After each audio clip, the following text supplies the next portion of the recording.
Hello dear students, आप लोगों का स्वागत है आपके इस प्यारे चैनल में जिसका नाम है मजेदार इंस्टीट्यूट। तो वीडियो स्टार्ट करते हैं। पहले लेक्चर आप लोगों ने देख लिया होगा आई होप। तो आज है मोल कॉन्सेप्ट का सेकंड लेक्चर। सेकंड लेक्चर में हम लोग क्या बात करने वाले हैं, उसके पहले फर्स्ट लेक्चर में क्या क्या पढ़े थे उसको एक बार रिवाइज कर लेते हैं। ध्यान देना, मैंने तुम्हें तीन चीजें पढ़ाई थी। क्या क्या?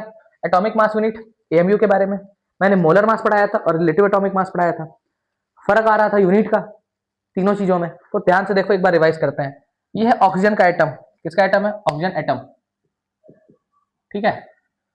ऑक्सीजन के एटम के लिए अगर मैंने लिखा 16 एएमयू, क्या लिखा?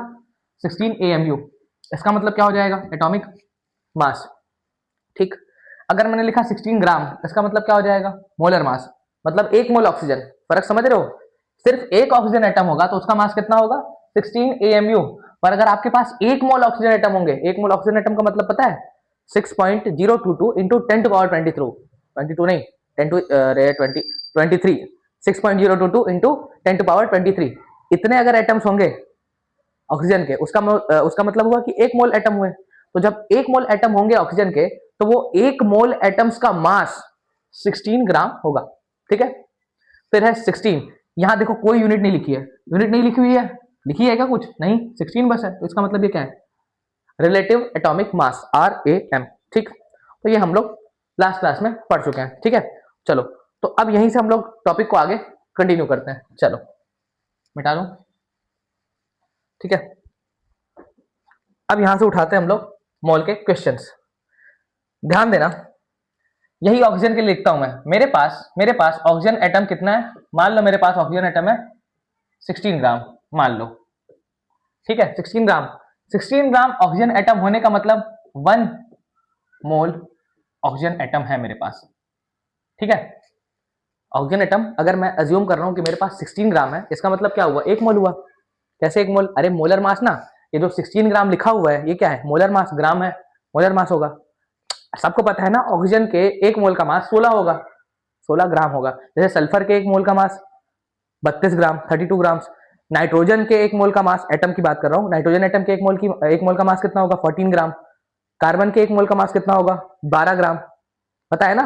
वैसे ही ऑक्सीजन के एक मोल का मास कितना होगा? ऑक्सीजन एटम के एक मोल का मास 16 ग्राम होगा। तो ध्यान से देखो, 16 ग्राम है मेरे पास अगर ऑक्सीजन, इसका मतलब मेरे पास एक मोल ऑक्सीजन एटम है। ठीक। अच्छा, जस्ट इमेजिन मैं तुम्हें बोलूं कि मेरे पास कितना है? 32 ग्राम ऑक्सीजन एटम है। कितना है? 32 ग्राम ऑफ ऑक्सीजन एटम। तो तुम लोग सीधे सीधे मोल बता लोगे? क्या आ रहा है मोल? हाँ सर, इस बार 2 मोल आएगा। 2 क्यों? क्योंकि 16 ग्राम मतलब एक मोल, तो 2 मोल मतलब 32 ग्राम रहा होगा। तो आप 2 कैसे लेके आए? डिवाइड किए ना मोलर मास से। 32 को आप 16 से डिवाइड किए मन ही मन, तो आया 2। तो यहीं से मेरा एक फॉर्मूला आ रहा है नंबर ऑफ मोल का। मोल को हम लोग एन से दिखाएंगे। नंबर ऑफ मोल का फॉर्मूला हो जाएगा मास गिवन, जो भी सब्सटेंस का मास गिवन होगा, अपॉन क्या आ जाएगा? Molar mass. ध्यान रहे वैल्यू ग्राम में है ना, मोलर मास तो ग्राम में ही होता है। देखो आप, तो ये एक मेरे पास आ गया फॉर्मूला। तो इस फॉर्मूले की हेल्प से मैं डिफरेंट डिफरेंट कंपाउंड्स के मोल निकाल सकता हूं। ठीक है। जैसे मान लो एक क्वेश्चन है आपके पास, calculate number of moles of number of moles number of moles of of 54 gram H2O। Number of mole निकालना है आपको, और वाटर कितना है आपके पास? 54 ग्राम। तो सीधे सर फॉर्मूला लगा देंगे नंबर ऑफ मोल का। गिवन मास कितना है? 54। Number of moles of water ना, number of moles of water निकालना है आपको। तो गिवन मास कितना हो गया? देखो 54। वाटर का मोलर मास होगा 18। कैसे? H2O है, ऑक्सीजन का होता है 16 और वाटर का अरे वाटर का 18 होता है, ऑक्सीजन का 16 हुआ। चलो जोड़ो। हाइड्रोजन का 1, पर 2 हाइड्रोजन है तो 2 हो गया, प्लस एक ऑक्सीजन का होता है 16, तो मोलर मास कितना आ गया? 18। तो यहाँ पर क्या आ जाएगा? 18। तो मोल कितने आ गए? 3। ठीक, इस तरह के क्वेश्चन होंगे। अगला क्वेश्चन इसी में देखना है ना, कुछ वेराइटीज और देखते हैं। क्वेश्चन है calculate number of carbon atoms present, calculate number of carbon atom present in 88 gram carbon dioxide. आपके पास 88 ग्राम कार्बन डाइऑक्साइड है। क्या है आपके पास? 88 ग्राम कार्बन डाइऑक्साइड। आपको यह बताना है कि 88 ग्राम कार्बन डाइऑक्साइड में कार्बन कितना है। सीधा सीधा है सर। एक काम करते हैं, हम लोग मोल निकालते हैं। ठीक है सर, तो मोल का फॉर्मूला क्या हो जाएगा? गिवन मास, गिवन मास है सर 88, मोलर मास कितना होगा CO2 का? एकदम आराम से निकाल लेंगे। कार्बन का होगा 12 और ऑक्सीजन का होता है 16, लेकिन 2 ऑक्सीजन है तो 32, मतलब कितना आ रहा है? 44 ग्राम। ठीक, तो गिवन मास हो गया 88, मोलर मास कितना हो जाएगा? 44, वैल्यू क्या आ जाएगी? 2। मतलब आपके पास कार्बन डाइऑक्साइड कितना है? कार्बन डाइऑक्साइड है तुम्हारे पास 2 मोल। अब यहीं से ध्यान से देखना, एक CO2 में, या पूरा लिख लो चलो statement, 1 molecule of CO2 contains 1 atom of carbon. इतना क्लियर है सबको? एकदम आराम से क्लियर होगा। कार्बन डाइऑक्साइड के एक मॉलिक्यूल में, कार्बन डाइऑक्साइड के एक मॉलिक्यूल में एक ही कार्बन है। मतलब अगर आप CO2 ले रहे हो एक, तो उसमें कार्बन कितना होगा? एक। ठीक, तो अगर ये 1 मोल ले लिए, 1 मोल CO2 होगा तो कार्बन कितना हो जाएगा? 1 मोल। ठीक है, पर CO2 आपके पास कितना है? CO2 आपके पास 2 मोल है, तो 2 मोल में कार्बन कितना हो जाएगा? 2 मोल में कार्बन हो जाएगा 2 मोल। और कोई पूछ दिया नंबर, जैसे क्वेश्चन में क्या पूछा? नंबर ऑफ कार्बन एटम्स ना। ठीक है, 2 मोल में कितने कार्बन एटम होंगे? 2 इंटू 6.022 इंटू 10⁻23, इतने एटम्स होंगे यार कार्बन के। कोई भी बता लेगा। आसान था? यस। ठीक, एक और क्वेश्चन करते हैं। Calculate number of atoms of each type, number of atom of each types in 18 gram of glucose. आपके पास 18 ग्राम ग्लूकोज है। आपको बताना है कि 18 ग्राम ग्लूकोज में कार्बन के कितने एटम है, हाइड्रोजन के कितने एटम है और ऑक्सीजन के कितने एटम है। ग्लूकोज का फॉर्मूला सबको पता होगा। क्या?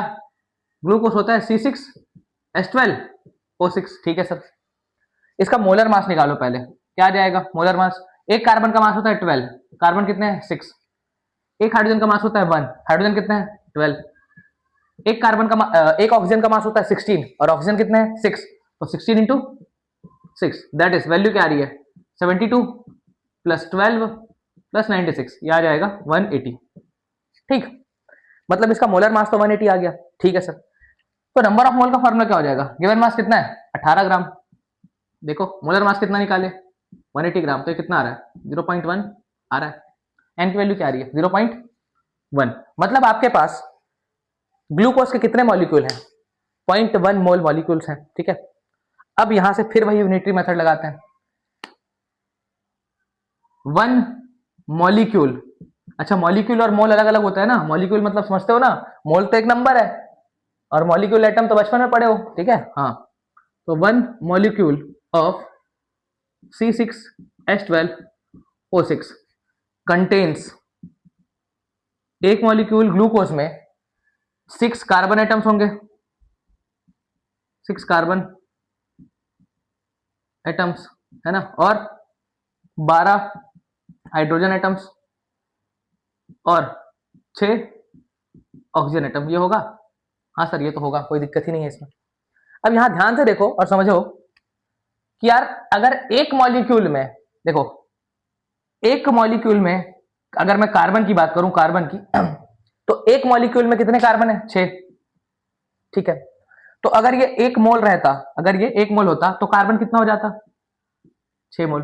ठीक है, एक मॉलिक्यूल में 6 कार्बन है, दिख रहा है देखो, तो 1 मोल में 6 मोल होगा, तो 0.1 मोल में कितना हो जाएगा? क्योंकि ग्लूकोज कितना है आपके पास? 0.1 मोल ही तो है, ये देखो, तो 0.1 में कितना होगा?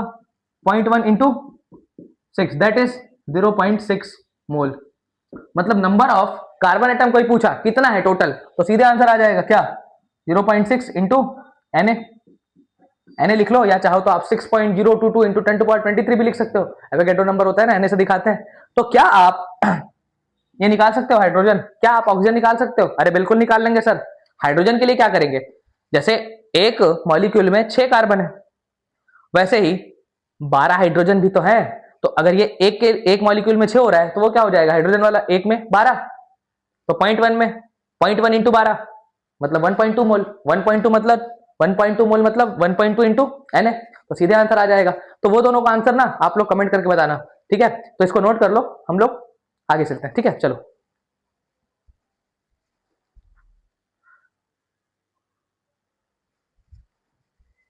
चलो स्टूडेंट्स, अब देखो ध्यान देना, अगला क्वेश्चन करते हैं, ठीक है। क्वेश्चन है, calculate total number of electron present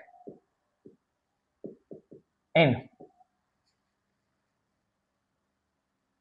72 ml of water. ये है सवाल। 72 ml वाटर आपको दिया हुआ है ना, उसमें आपको यह बताना है कि टोटल कितने इलेक्ट्रॉन है। हर एटम के पास इलेक्ट्रॉन होते हैं, पता ही है सबको, एटम्स के पास इलेक्ट्रॉन होते हैं ना, आउटर मोस्ट शेल में से घूमते रहते हैं।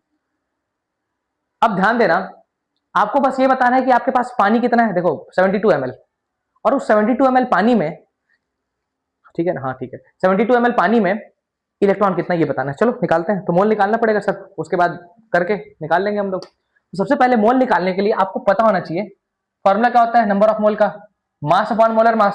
तो भाई मोलर मास तो चलो 18 ग्राम आ जाएगा, वो निकाल लूंगा, लेकिन गिवन मास कैसे निकाल लेंगे कैसे, डेंसिटी ऑफ वाटर, ये पता होनी चाहिए सबको। डेंसिटी ऑफ वाटर क्या होती है, ये होता है 1 ग्राम पर ml, या कुछ लोग आप इसको ये भी लिखते हैं 1 ग्राम पर सीसी क्यूबिक सेंटीमीटर। अब यहीं से समझना आगे का जो कंसेप्ट है, ध्यान देना, आपको बच्चों ने पढ़ाया गया होगा फार्मूला, डेंसिटी इक्वल टू क्या होता है, मास अपॉन वॉल्यूम, ठीक है सर। डेंसिटी कितनी दे रखी है, डेंसिटी सर 72, ठीक है 72, अरे नलायकों डेंसिटी 1 है, 1 ग्राम पर ml, ये इज इक्वल्स टू मास कितना है नहीं पता सर, मास ही तो निकालना है। वॉल्यूम कितना है, वॉल्यूम है सर 72 ml, भेजो। तो यहां से मास की वैल्यू क्या आ जाएगी, क्रॉस कर दो, 1 ग्राम पर ml इंटू 72 ml, ml उड़ गया, तो मास की वैल्यू क्या आ गई सर, मास आ गया 72 ग्राम।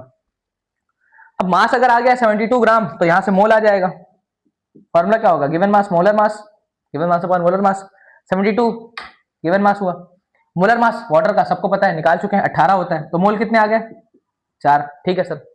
अब आगे क्या करें इलेक्ट्रॉन निकालने के लिए, अरे बहुत आसान है सर, बहुत आसान है, कैसे, ध्यान देना, H2O ये है मॉलिक्यूल, हाइड्रोजन के पास कितने इलेक्ट्रॉन होते हैं, एक, हाइड्रोजन के पास तो एक ही इलेक्ट्रॉन होता है, हाइड्रोजन कितना है 2, मतलब इसके पास 2 इलेक्ट्रॉन है, H2 2 इलेक्ट्रॉन। ऑक्सीजन का एटॉमिक नंबर क्या होता है 8, उसके पास कितने इलेक्ट्रॉन होते हैं 8, सबको पता है ना, तो इसके पास हो गए 8 इलेक्ट्रॉन, तो टोटल कितने इलेक्ट्रॉन हो गए 10 इलेक्ट्रॉन, मतलब एक मॉलिक्यूल के पास 10 इलेक्ट्रॉन है, तो बस एक मॉलिक्यूल के पास कितने इलेक्ट्रॉन है 10, तो एक मोल के पास कितना होगा 10 मोल, तो 4 मोल के पास कितना होगा, 4 मोल है ना वाटर, ये देखो, तो 4 मोल के पास 40 मोल, खत्म, आ गया आंसर। कोई नंबर पूछेगा तो 40 इंटू एन कर देना, है ना, कितना सिंपल है। चलो एक और क्वेश्चन करते हैं। क्वेश्चन है, how many moles of electron will way 1 kg, ठीक है, how many moles of electron will way 1 kg। आपको मास ऑफ इलेक्ट्रॉन जो है वो दिया हुआ है 9.1 इंटू 10⁻31 kg, ये क्वेश्चन में गिवन है, ठीक है। ये जेई का पीवाईक्यू है, जेई मतलब आईआईटी का पीवाईक्यू है, तो खैर आईआईटी का आया हुआ सवाल है, पुराना क्वेश्चन है, आईआईटी में आया था, सब्जेक्टिव पेपर होता था उस समय का है शायद, आईआईटी में आया है। अब देखो अपने को निकालना है मोल्स, अब क्या प्यारा क्वेश्चन, क्वेश्चन यस, क्वेश्चन की ब्यूटी है, वो बोल रहा है कि आपके पास 1 किलो इलेक्ट्रॉन है, 1 किलो इलेक्ट्रॉन है, तो मुझे बताओ कितना मोल इलेक्ट्रॉन होगा, कितना ठो इलेक्ट्रॉन लूंगा मैं, कितना इलेक्ट्रॉन लूंगा मैं जिसका मास 1 किलो हो जाए, इतना सारा इलेक्ट्रॉन लेना पड़ेगा। समझ में आ रहा है, ये क्वेश्चन है। तो चलो निकालते हैं। यस सर, मोल निकालना है, बहुत आराम से निकाल लेंगे, चलो निकालते हैं। मोल का फार्मूला होता है sir given mass upon molar mass. Given mass कितना है, गिवन मास कितना है, 1 केजी, 1 केजी होना चाहिए बोल रहे हैं ना, तो मास हो गया 1 केजी। अब ग्राम में पुट करना है, याद करो ग्राम, ऊपर नीचे ग्राम था ना फॉर्मूले में, तो ये 1000 ग्राम हो गया 1 केजी। मतलब मोलर मास नीचे मतलब 1 मोल का मास। मोलर मास का मतलब क्या होता है, 1 मोल का मास। 1 इलेक्ट्रॉन का मास कितना दिया है, 1 इलेक्ट्रॉन का मास है सर 9.1 इंटू 10⁻31 केजी। नहीं, ग्राम में पुट करना है, तो ये क्या हो जाएगा ग्राम में, -28 ग्राम में।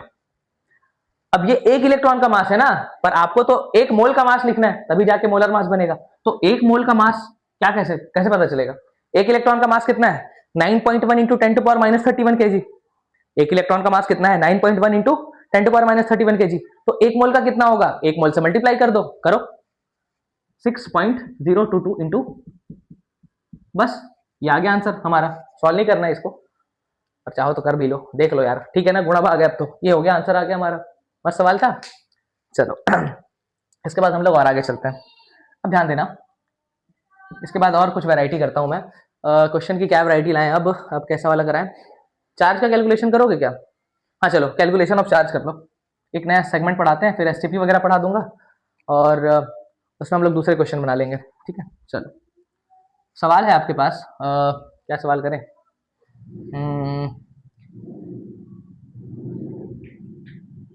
चलो एक पहले क्वेश्चन कर लो, फिर उसके बाद वैरायटी कराता हूँ, फिर सवाल करा दूंगा। क्वेश्चन है आपके पास,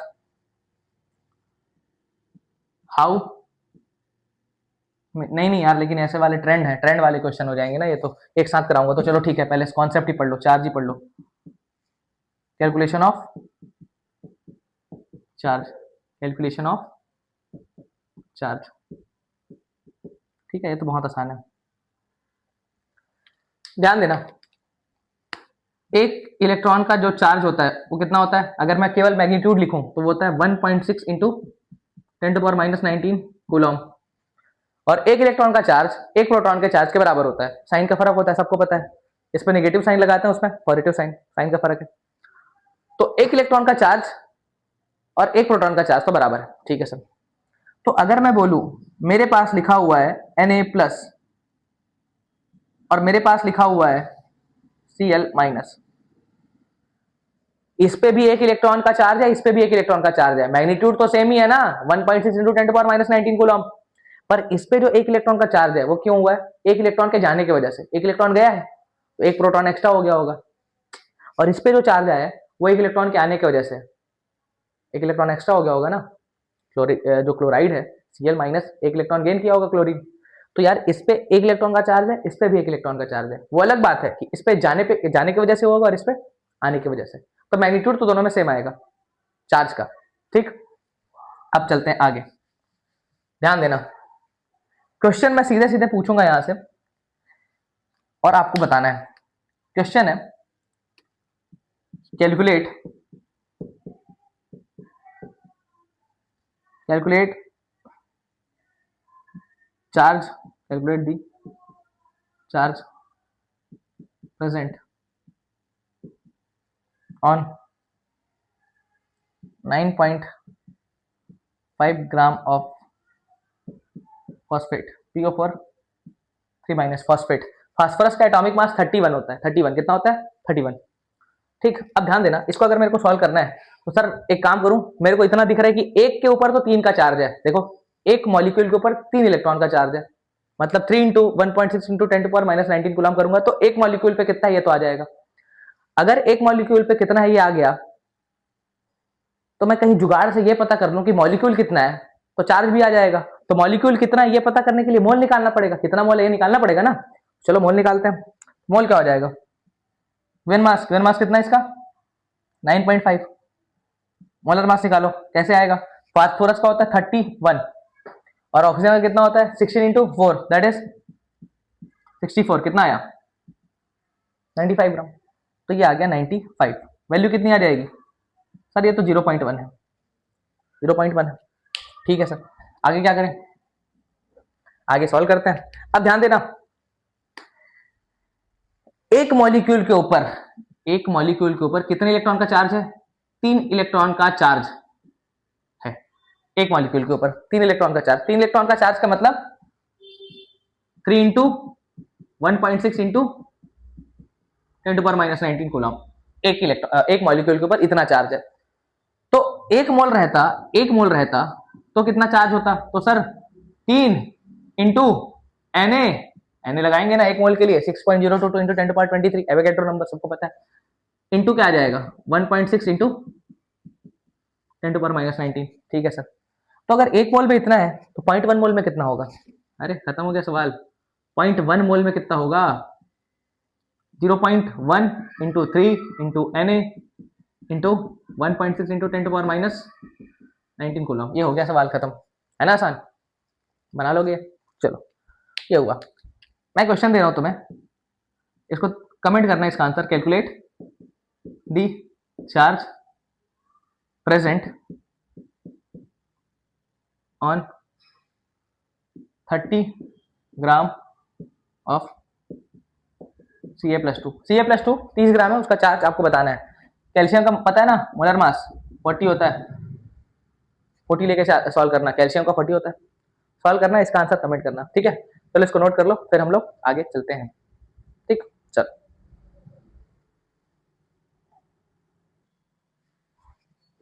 चलो डियर स्टूडेंट्स, अगला कंसेप्ट पढ़ते हैं।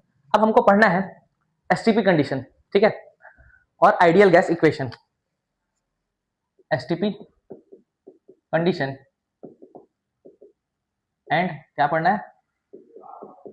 Ideal gas equation. वाह, ये पढ़ना है अपने को। क्या होता है ध्यान देना। आइडियल गैस इक्वेशन की बात करते हैं। आइडियल गैस इक्वेशन होता है P V equal to N R T. P क्या है? Pressure of gas. V क्या है? Volume of gas.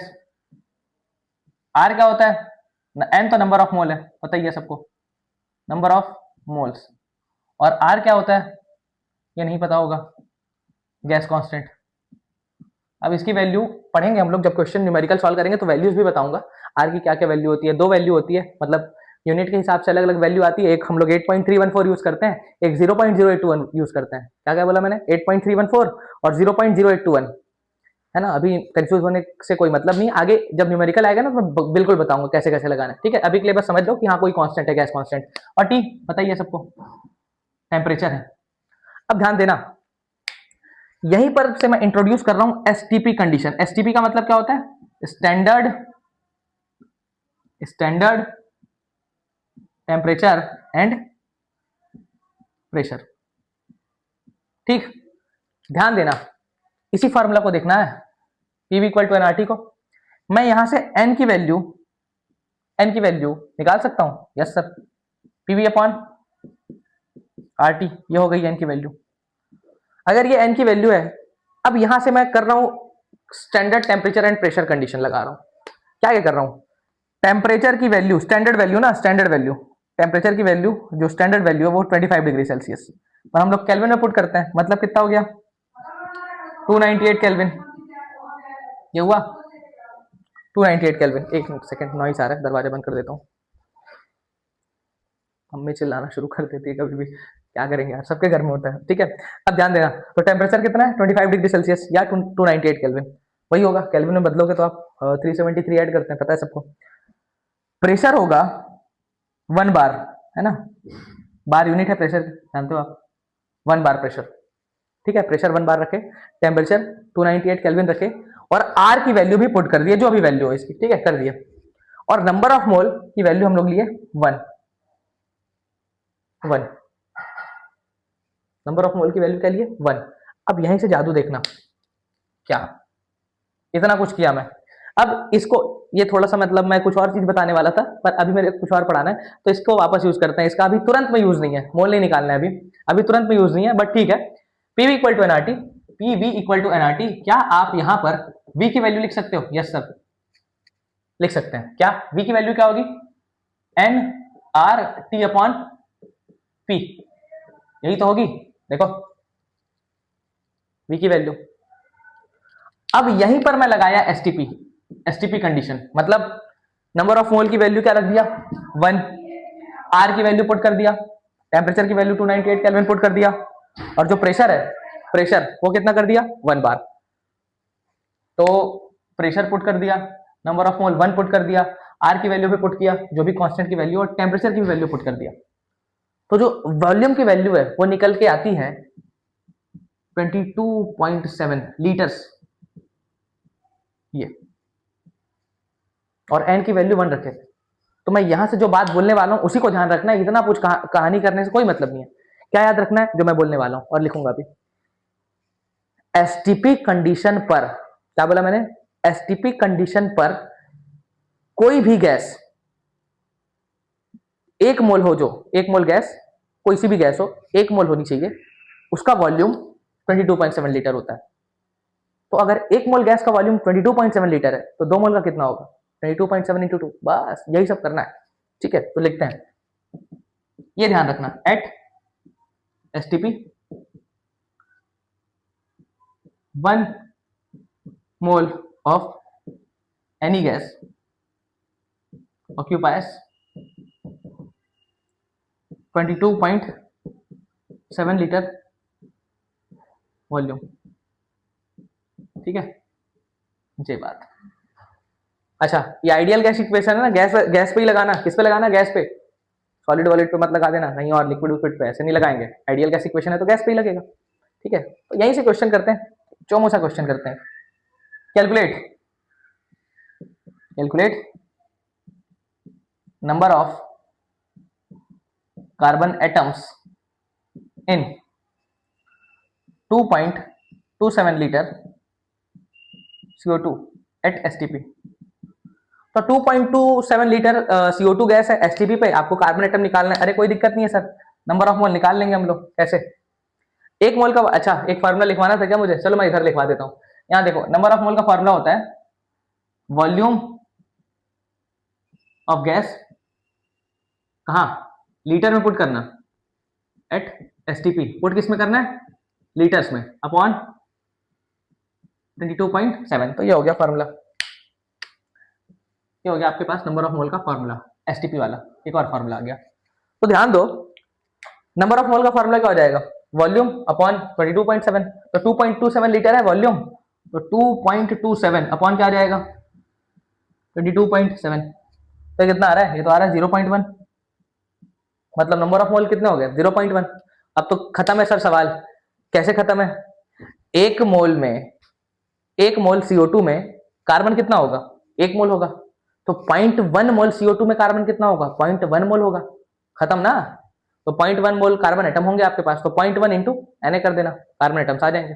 आप ऑक्सीजन का एटम भी निकाल सकते हो, कर सकते हो ना, बस कोई भी क्वेश्चन हो अब तो कर ही लोगे। बस कोई भी गैस हो एसटीपी पे 1 मोल होगा अगर वो, तो उसका जो वॉल्यूम है वो 22.7 होगा। ठीक है, चलो अब पढ़ते हैं आगे, एक और क्वेश्चन करते हैं। Calculate number of hydrogen atoms in 22.7 ml of water at STP। ये क्वेश्चन, आप हाइड्रोजन एटम निकालो 22.7 ml वाटर एट एसटीपी। ठीक है, अब ध्यान से देखना, तो अगर आप नंबर ऑफ मोल का फार्मूला लगाओगे, गिवन मास, मोलर मास, ये सब करते हैं, और दूसरा फार्मूला क्या था, volume of gas at STP, कितना दिया है 22.7 अपॉन क्या कर देंगे। अच्छा ध्यान देना, 22.7 ml में है, देखो 22.7 किस में है, ml में, पर पुट किस में करना है आपको, किसमें करना है, लीटर में। तो ml से लीटर में कन्वर्ट करने के लिए किससे डिवाइड करेंगे, 1000 से, तो ये बन गया लीटर में। उसके बाद किससे डिवाइड करना है 22.7 से, तो इसको सॉल्व करोगे तो मोल आ जाएगा आपके पास, आ जाएगा ना, गलत हो गया ये पता है क्यों, ये मत करना भाई, ऐसे मोल निकालोगे तो गड़बड़ आएगा, पता है क्यों, मैं बताता हूं, ध्यान दो।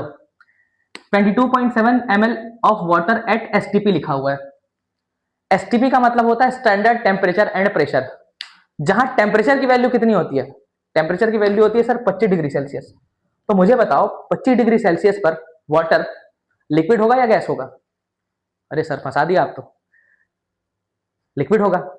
और अगर 25 डिग्री सेल्सियस पे वाटर लिक्विड होगा तो ये फॉर्मूला लगेगा ही नहीं, क्योंकि ये तो गैस के लिए वैलिड है। अभी तो बात किए थे ना गैस पे ही लगाना करके। तो अगर ये सिर्फ गैस पे लगेगा तो ऐसे नहीं आ सकता, फिर क्या करना पड़ेगा? ठीक है सर, फिर से कर लेंगे। वॉल्यूम दिया है, डेंसिटी पता ही है 1 ग्राम पर एमएल, तो डेंसिटी अगर पता है 1 ग्राम पर एमएल तो मास भी आ जाएगा। मास आ गया तो मास अपॉन मोलर मास, फिर सॉल्व करूंगा ऐसे आएगा। ठीक है, तो ये ट्विस्ट था इस क्वेश्चन में। तो इसका आंसर कमेंट करना, ठीक है? अब कर लोगे, मुझे पता है डेंसिटी वाला क्वेश्चन एक था, डेंसिटी 1 ग्राम पर एमएल है ना। अब इसको ट्राई करके इसका आंसर कमेंट करना, ठीक है? तो इसको आप लोग नोट कर लो, फिर कुछ और प्यारे प्यारे क्वेश्चन करते हैं। ठीक है, चलो नोट कर लो। चलो ठीक है स्टूडेंट्स, अब जो क्वेश्चन होंगे ना, हम लोग उसमें यूनिटरी मेथड का यूज करेंगे। तो अब आपको लॉजिक पे बहुत ज्यादा फोकस करना पड़ेगा। क्या लॉजिक है? एक मोल का मतलब होता है 6.022 इंटू 10⁻23। अगर मैं एक एटम बोल रहा हूं तो बात अलग होगी, पर मैं एक मोल एटम बोल रहा हूं तो बात अलग होगी, क्योंकि एक एटम का जो मास होगा वो उसका एटॉमिक मास होगा, और जो एक मोल का मास होगा वो मोलर मास होगा। अब मैं क्या बोल रहा हूं शायद समझ में नहीं आ रहा होगा, तो क्वेश्चन करते हैं फिर समझाता हूं। क्वेश्चन करेंगे समझ में आ जाएगा। क्वेश्चन क्या है देखो, क्वेश्चन है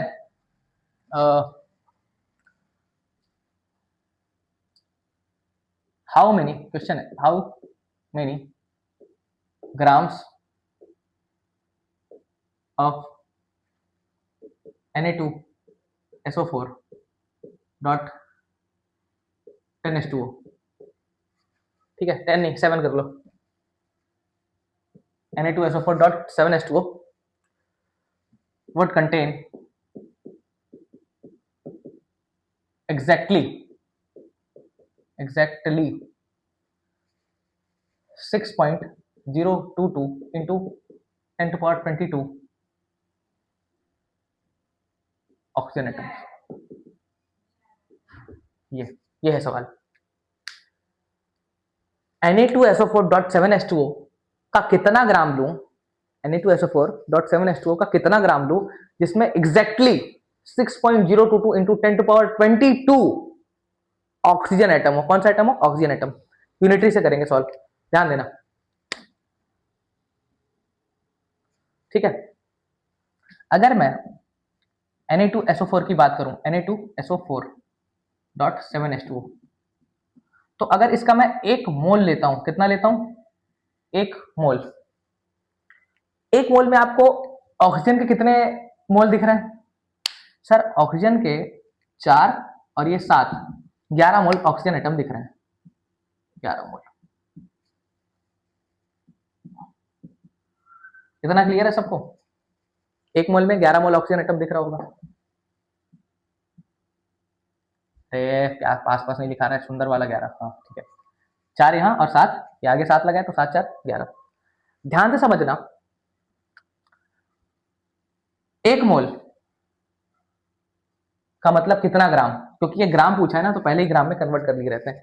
एक मोल का मास किसके बराबर होगा?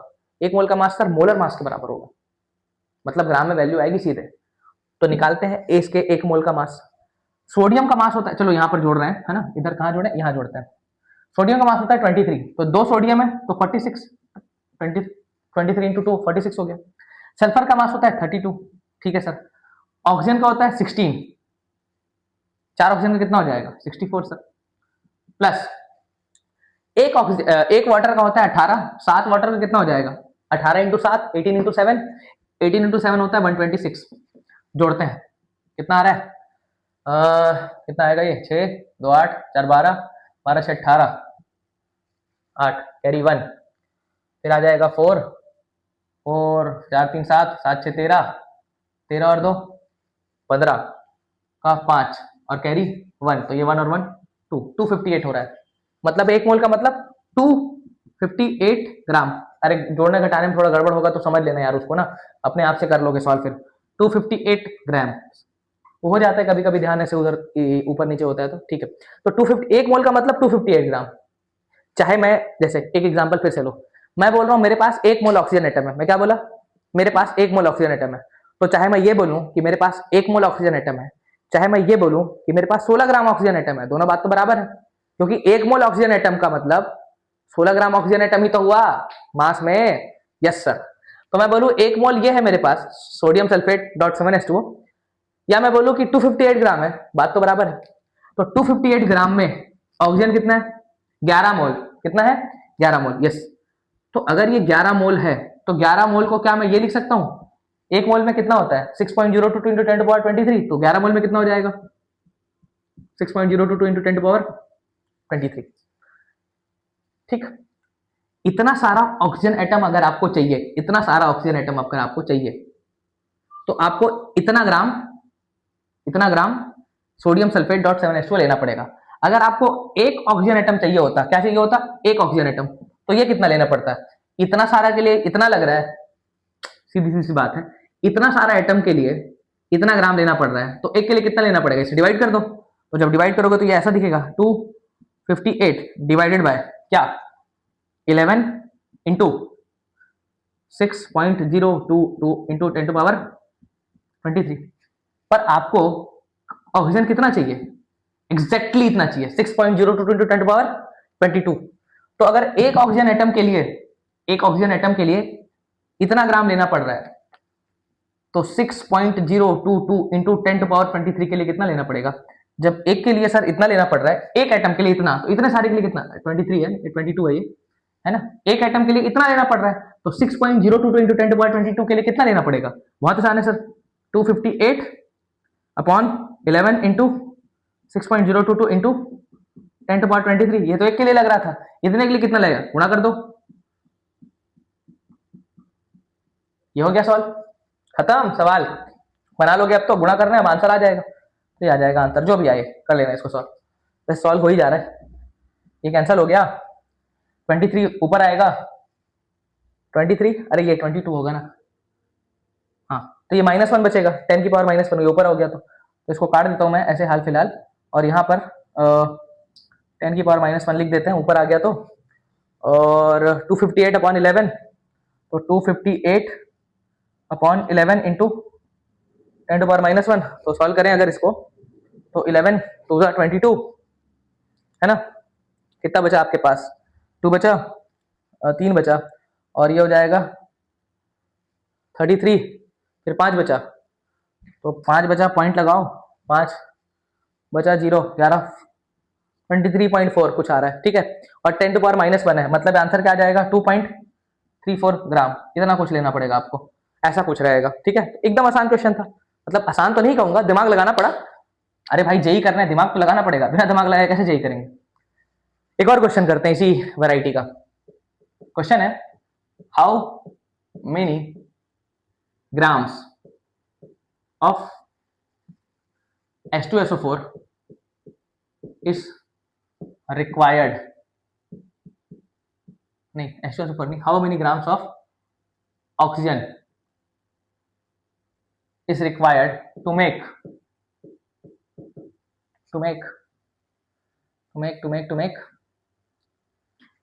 49 ग्राम H2SO4।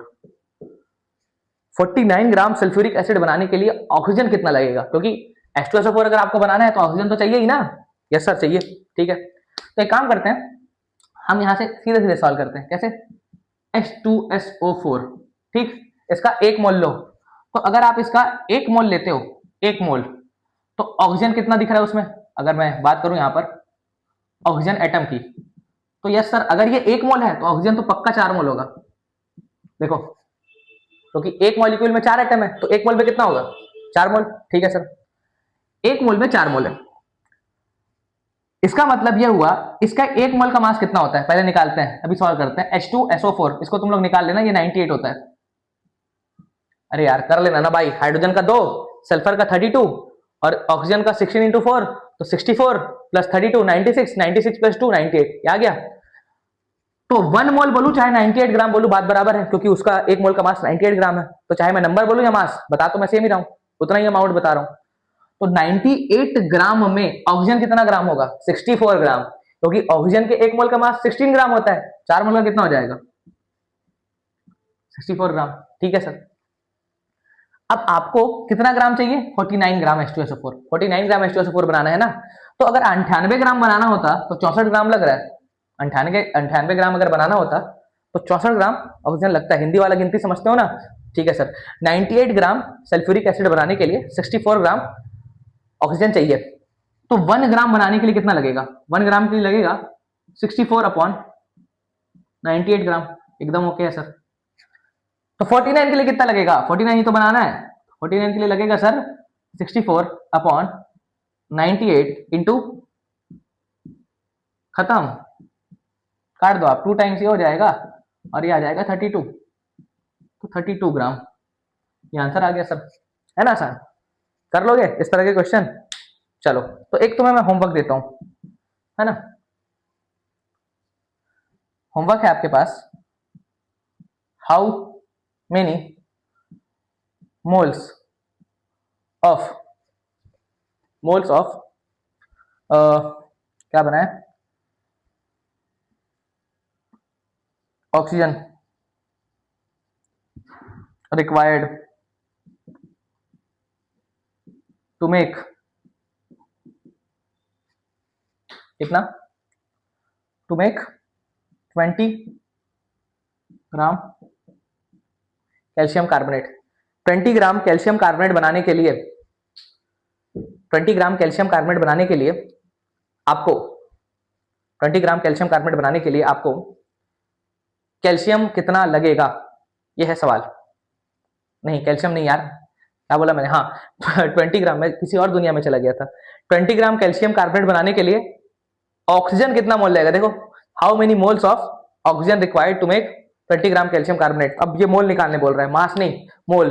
तो यहां पर आप जो मास निकाल रहे थे ना, उसको मास में मत कन्वर्ट करना, मोल में रहने देना।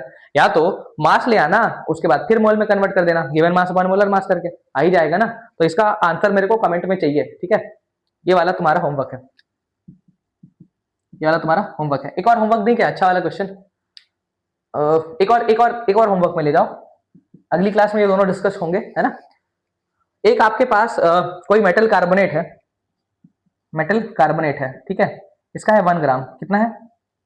1 ग्राम मेटल कार्बोनेट है जिसका मास 1 ग्राम। इसको मैं किस में कन्वर्ट कर दिया? पूरे के पूरे, इसमें जितना भी मेटल था ना, 1 ग्राम मेटल कार्बोनेट में जितना भी मेटल था उसको मैं कन्वर्ट कर दिया मेटल क्लोराइड में। किसमें कन्वर्ट कर दिया? मेटल क्लोराइड में। तो आपको मोलर मास बता, अच्छा, और इसका जो मास तैयार है 1.11 ग्राम मेटल क्लोराइड का ना, मतलब ये पूरा मास किसका है? मेटल कार्बोनेट का 1 ग्राम, और ये पूरा मास किसका है? मेटल क्लोराइड का।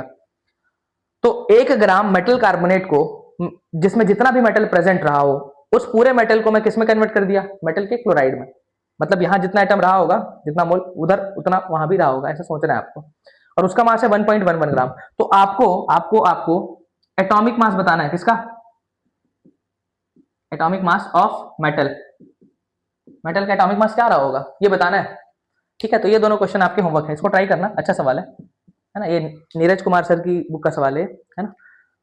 चलो फिर मुझे इजाजत दो, और आप लोग भी मेहनत करते रहो। हम लोग अगली वीडियो में मिलेंगे, ठीक है? तब तक के लिए अपना ध्यान रखना, पढ़ते रहना, बाय बाय।